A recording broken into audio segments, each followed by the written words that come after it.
Breaking news है असां share कंदासीं। लाहौर में नून लीग ऐं पीपल्स पार्टी जे राब्ता कमेटियुनि जो गॾियल इजलास उजाणी ते पहुतो। मुख़्तलिफ़ मामलनि ते गुफ़्तगू कई वई।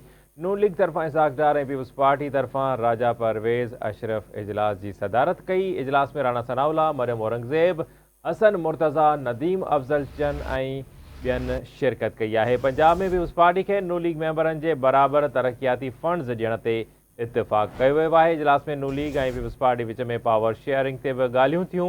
हिकु कमेटी जोड़ी वई आहे जेका पावर शेयरिंग जे मामलनि खे ॾिसंदी, इहो चवणु आहे हसन मुर्तज़ा जो। ब्रेकिंग न्यूज़ असां शेयर कंदासीं। लाहौर मां मुस्लिम लीग नून ऐं पाकिस्तान पीपल्स पार्टी जे राब्ता कमेटियुनि जो गॾियल इजलास थियो आहे। मुख़्तलिफ़ मामलनि ते गुफ़्तगू कई वई। नून लीग तरफ़ां इसहाक़ डार ऐं पीपल्स पार्टी तरफ़ां राजा परवेज़ अशरफ इजलास जी सदारत कई।